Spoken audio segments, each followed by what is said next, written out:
Quran itu bukan mengenai masalah puasa, tetapi ayat yang paling panjang di dalam Al-Quran itu merupakan ayat yang menerangkan tentang masalah hutang.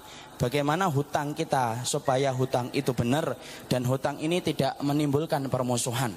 Dan kalau kita teliti, berarti kenapa hutang itu diatur di dalam Al-Quran di akhir surat Al-Baqarah? Karena sesungguhnya supaya hutang tidak menimbulkan permusuhan, supaya terjadinya persaudaraan di antara orang yang beriman. Itulah semangatnya kitabullah dan sunnah.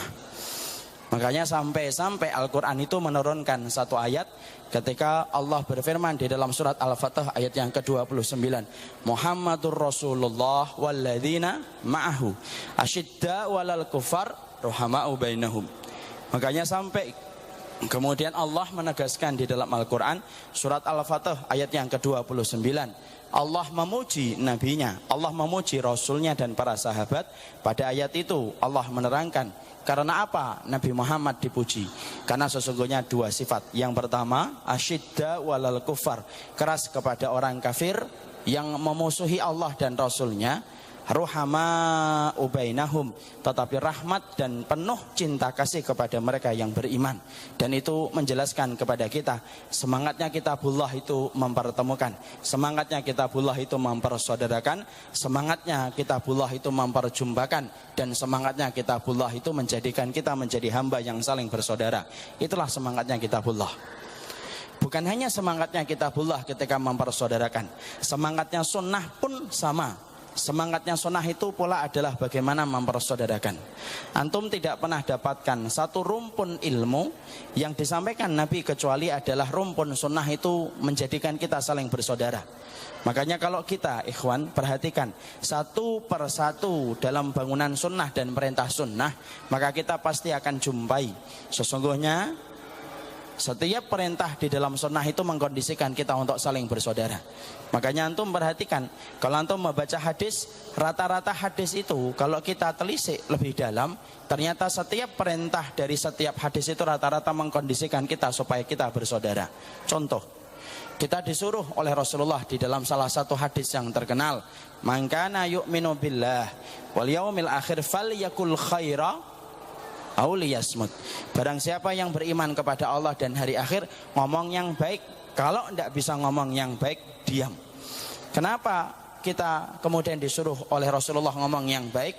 Kalau tidak bisa kemudian diam, karena omongan yang baik itu tidak akan menimbulkan permusuhan. Makanya kalau kita perhatikan, makanya kalau kita kemudian tidak bisa ngomong yang baik, diam akhi. Dan itu menunjukkan identitas keimanan kita kepada Allah dan hari akhir. Kita perhatikan kembali ketika kita mau sholat. Ketika kita mau sholat, perhatikan bagaimana sunnah yang harus diperhatikan oleh setiap imam ketika imam itu mau sholat. Setiap imam ketika mau sholat itu disunahkan untuk mengatur shaf sholatnya.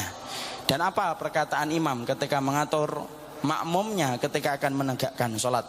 Maka kita mendapati perkataan para imam itu berkata, ketika dia mengatakan hadu bainal manakib suddul khalal wala takhtalifu fatakhtalifa qulubukum.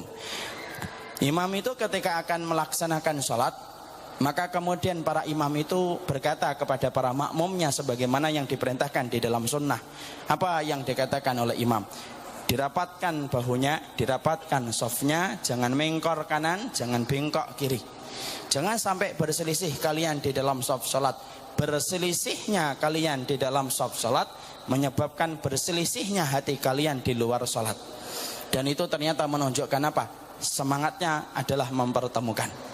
Makanya sampai kita jumpai pula, sampai aturan ketika kita makan, ketika ada seseorang yang memanggil kita, tiba-tiba sahibul bait menyajikan makanan, salah satunya kurma.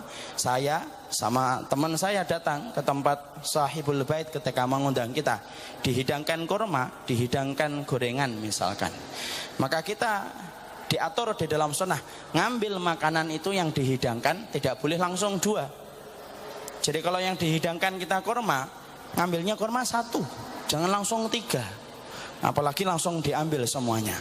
Maka kemudian yang diambil satu.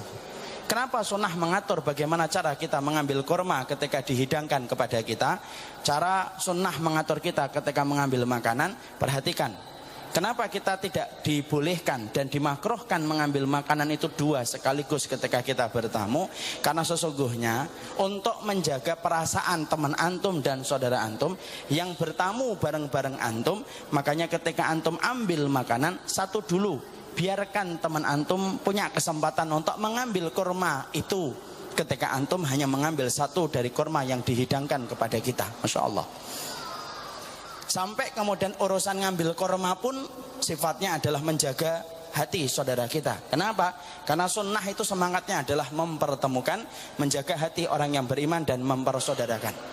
Makanya sampai urusan kita masak, kalau kita kemudian masak, lalu kemudian kita masak daging, bagaimana perintahnya di dalam sunnah ketika kita masak daging?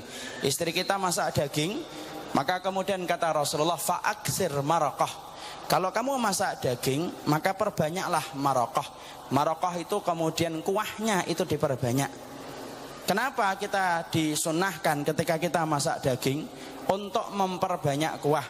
Supaya ketika antum masak daging dengan banyaknya kuah, maka tetangga antum yang mencium bau yang dimasak oleh istri antum, antum punya kesempatan untuk membagi makanan itu kepada mereka. Ketika mereka tersakiti dengan baunya, antum kemudian berbagi makanan kepada mereka. Dan jangan biarkan makanan masakan istri antum itu merusak dan kemudian melukai hati tetangga kita. Masya Allah.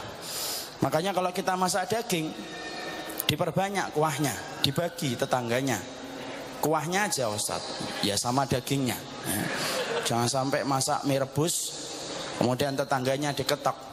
Ini bu, ini apa? Ini kuahnya. Minyak mana? Minyak untuk kita ibu.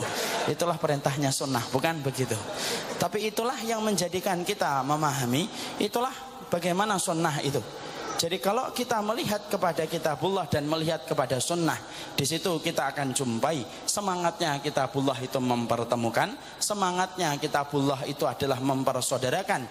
Sampai-sampai tidak kita dapati satu ajaran di dalam agama ini kecuali agama ini yang datang dari Nabi, itu adalah agama yang menjadikan kita disuruh untuk menjaga perasaan saudara kita supaya tidak melukai saudara kita, supaya kita tetap saling mencintai dan saling bersaudara. Kalau kita faham bagaimana itu ada di dalam sunnah yang kita ambil dari Nabi SAW.